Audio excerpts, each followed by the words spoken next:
Welcome to Conspiracy Q. We're the ones undertaking the top-secret investigation into the stories they really, really don't want you hearing. Picture this. April 28th, 2025. The entire Iberian Peninsula just plunged into darkness. Now, the official line, just a rare atmospheric phenomena, simple as that. But what if that was just, a lie? A cover story. This is Conspiracy Q, and today we're launching a top-secret investigation into what's being called the Great Iberian Blackout. Codename, Blackout Siesta. Maybe even Operation Black Sun. Forget what the news told you. We've got recently uncovered classified sources you provided, and they point to something. Well, something else entirely. Exactly. The materials you've shared for this investigation, they're pretty explosive. We're talking leaked memos, suppressed reports, insider testimony, stuff that paints a very different picture from, bad weather. Our mission today on Conspiracy Q is to really dig into these fragments, piece them together, and explore the, frankly, disturbing possibilities around this massive blackout in Spain and Portugal. Yeah, because this isn't just about a power outage, is it? It's bigger than that. It's about questioning what we're told, about hidden tech, hidden agendas maybe, and honestly, how fragile everything is. Our whole modern world, this top-secret investigation, it touches on electromagnetic warfare, secret experiments, maybe even, reality itself. Okay, let's start with the official story, this rare atmospheric phenomenon. Let's take that apart. Well, right off the bat, the sheer speed and the scale, it just doesn't add up. An atmospheric phenomenon triggered by extreme temperature variations, they said, but causing a simultaneous total grid collapse across two different countries, Spain and Portugal, with robust, separate grids. That's not really how atmospheric events typically work. They're usually more localized. Right. Weather doesn't usually respect national borders perfectly like that. Exactly. Extreme heat, sure, it stresses grids. But an instant peninsula-wide failure, that's highly improbable from just weather alone. And the official statements themselves felt cagey, didn't they? Red Electrica in Spain called it exceptional, unprecedented. And the Spanish Prime Minister, Sanchez, even admitted they didn't have definitive reasons, said they hadn't discarded any possibilities. I mean, that doesn't sound like they knew it was just the weather, does it? Sounds more like damage control. It certainly lacks the confidence you'd expect, and then there's the restoration timeline discrepancy. Spain was talking hours, maybe a day. Portugal was suggesting it could be up to a week. Big difference. If it's the same atmospheric cause, why such different recovery estimates? Good point. Unless the impact was different in each place. Or maybe someone wasn't telling the whole story about the damage. It hints at something more complex than a uniform weather event. Either they didn't understand the cause or the damage was, let's say, asymmetrical for some reason. And the most glaring thing for me, silence from the weather guys. The meteorological agencies, the ones who should have seen this coming if it was atmospheric. Nothing. No warnings, no extreme space weather alerts. It just happened. That lack of warning is deeply suspicious. Which brings us to some of the classified sources you mentioned, the stuff that whispers different explanations. Okay, let's get into that. The suppressed evidence. What do these sources say? Well, first, there's this testimony from someone identified as Source Chimera, allegedly a former NATO electromagnetic warfare analyst. Chimera talks about intercepted energy signatures right when the grid went down. Signatures that were, and I'm quoting loosely here, inconsistent with known natural phenomena. More like a directed energy pulse or maybe a resonance frequency attack. Whoa, okay. Directed energy. Like a weapon.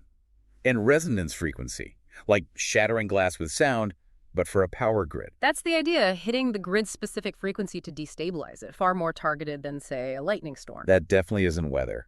And what about this Memo 77 Delta? Sounds ominous. It does. It's unverified, we should stress that, allegedly from some EU-US task force. But it apparently talks about plans for ionospheric perturbation experiments over Iberia, using advanced HF transmitters. Think HARP, but potentially, next generation. HARP. Always comes up, doesn't it? Experiments planned right over the area, just months before the blackout. The timing is, let's say, highly suggestive. The memo supposedly framed it as grid resilience assessment. Resilience testing by knocking it out. Convenient.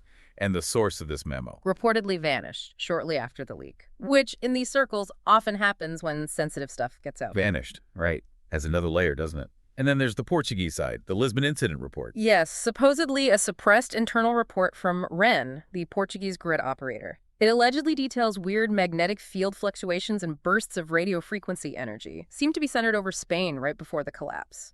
Their internal conclusion, according to this leak, likely an external technological influence. External technological influence. So not weather, not random failure, something else. And this report apparently surfaced on the dark web. Source name, Oracle.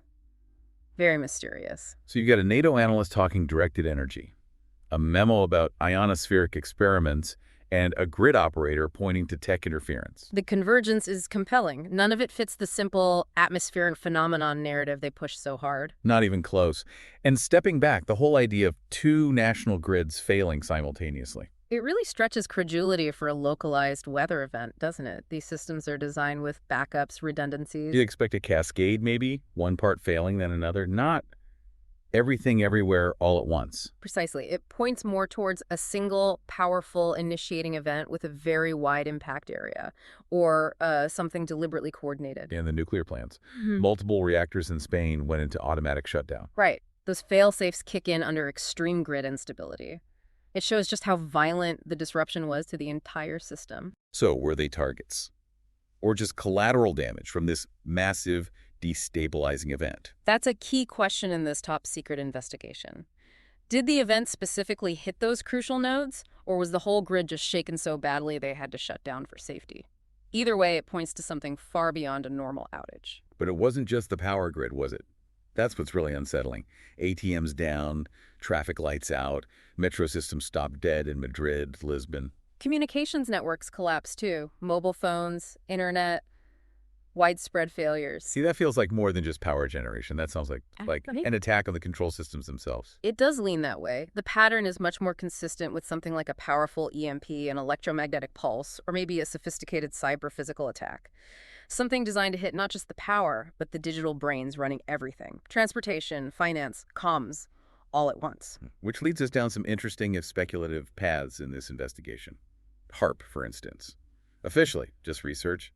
Unofficially, well, the theories are wild. Weather control, mind control. Well, putting aside the wilder theories, the potential capability of HARP-like technology to disturb the ionosphere on a large scale, it's theoretically plausible. Could that cause grid instability over a huge area? Some research suggests yes. One of your sources, that ultra-classified one, even mentions creating a synthetic replication of a solar storm. So the atmospheric phenomenon could have been Yeah. man-made, induced. It's a possibility that fits the available, albeit suppressed, data better than the official line. An induced instability, maybe an experiment gone wrong, maybe deliberate. The concept of owning the weather isn't entirely science fiction in military circles. And in history shows governments can plan crazy things. Operation Northwoods, that was real. A plan to stage attacks on U.S. soil. A chilling historical precedent, yes. It proves that at certain levels, the unthinkable can be considered. So could Blackout Siesta be a modern Northwoods? A test? A false flag masked as a natural event? We can't say for sure based on these sources, but given Northwoods, you have to at least ask the question. The inconsistencies and alleged cover-ups certainly fuel that line of inquiry. What about the timing with the solar maximum? Increased solar activity can mess with grids. True. It provides a potentially convenient cover story. Or could it be more sinister, like that astrophysicist Dr. Elena Vance, the one who supposedly vanished? Right. She allegedly suggested a natural solar event might have been amplified, manipulated somehow. Have what? Orbital platforms. Mm-hmm. This Project Thor's hammer thing mentioned in one document sounds very sci-fi. Her research, though suppressed, reportedly touched on manipulating natural electromagnetic events. Her disappearance after looking into strange energy signatures near Iberia, it adds fuel to the fire, doesn't it? Right. Was it natural, exploited, or artificially enhanced? We just don't know for sure. Okay, so if it wasn't natural, why the big cover-up? Why stick so hard to the atmospheric phenomenon story? Standard playbook, really. Control the narrative early, simple explanation, non-threatening, push it through mainstream channels. That buys time, stops panic, discourages deep questions. And anyone who does question it? Marginalize them, discredit them, call them tinfoil hat wearers, the usual tactics. Yeah, the conspiracy theorist label shuts down debate pretty effectively. And we're hearing about people who did question it meeting bad ends. This Dr. Ortega, the meteorologist who called it unprecedented. Vanished from public view, according to some whispers in these documents. And Sylvia Herrera, the grid operator who supposedly posted online about a cover-up. Died under suspicious circumstances. Again, according to these unverified reports, patterns emerge. And the data, the actual readings, the satellite stuff, the grid logs. Reportedly missing or heavily redacted. Key sensor data from the crucial moments. Gone. If it was natural, you'd want that data for analysis, right? Its disappearance suggests concealment. Plus the shifting timelines for getting power back. It all feels like managing the story, not explaining the event. It strongly points towards information control, obscuring the true cause and sequence of events. But this top-secret investigation seems to go even further, doesn't it? Some sources hint at, well, really weird stuff. Exotic tech. This is where it gets deeply speculative, based on cross-referencing blackout data with alleged UAP encounter patterns. Your source, Omega, supposedly ex-ATIP, talks about energy discharge profiles during the blackout matching signatures seen near UAPs. Signatures inconsistent with any known human tech, maybe advanced propulsion, even space-time warping. Time warping. So the blackout could have been a side effect, like a ripple from something else passing through. It's one of the more out-there possibilities suggested by correlating these unusual data sets, an unintended consequence of technology far beyond our understanding. Or maybe not unintended. That ultra-classified document, again, talking about localized rift phenomena during geoelectromagnetic resonance experiments, rifts, like dimensional. The language is certainly provocative. Localized rifts, it hints at things far beyond conventional physics. And the overall project name in that doc, Project Black Sun, doesn't exactly inspire confidence. No, it doesn't.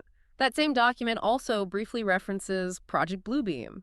You know, the theory about using holographic projections to fake events. Could the blackout have been a test related to that?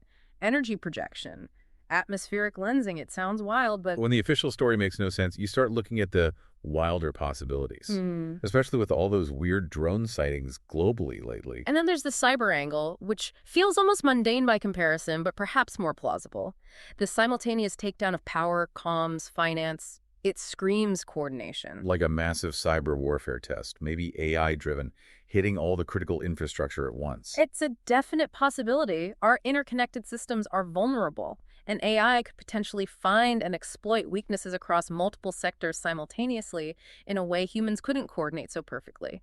Run by agencies we don't even know exist. Who knows? So, wrapping up this phase of our top-secret investigation, what's the big picture here? Why should people listening to Conspiracy Q care so much about a blackout that happened, a while ago? Because it's a potential glimpse behind the curtain. Regardless of the exact cause, deliberate attack, accident with unknown tech, something truly bizarre. It highlights massive vulnerabilities. Think about it in today's context. Rising global tensions, mass surveillance, moves towards digital currencies that could be wiped out in an instant. This event, whatever it was, is a brutal reminder of how fragile our technologically dependent society really is. Okay, quick recap then. Based on these recently uncovered or classified sources, the rare atmospheric phenomenon explanation, it looks shaky, very shaky. Instead, we've seen hints of directed energy resonance attacks, possible ionospheric experiments gone wrong. Evidence of suppressed reports, vanished experts, missing data. And then the stranger stuff. Exotic tech signatures potentially linked to UAPs, mentions of rifts, Project Black Sun, maybe even AI cyber warfare. The bottom line is the official narrative just doesn't fit the facts as presented in these leaked materials. The inconsistencies, the alleged cover-up, it all points to something not natural, whether it was a human-made event, terrestrial or otherwise, an accident, or something stranger. The sources suggest we weren't told the truth. So we leave you, our Conspiracy Q listeners, with this. What really happened during the Great Iberian Blackout? Was it weather? A technological screw-up? A secret military test? An attack? Or was it, as some sources hint, something weirder? A brush with technologies or phenomena completely outside our understanding. Think about how often official stories have crumbled under scrutiny throughout history. Could this be another case? What might be next? This top-secret investigation raises huge questions about technology, control, secrecy, and the very nature of the reality presented to us. Keep questioning, keep digging. Look beyond the headlines. The truth, as these sources suggest, might be hidden, but maybe, just maybe, it's hidden in plain sight. This has been Conspiracy Q. Rate and follow us as we continue our top-secret investigation into the unknown.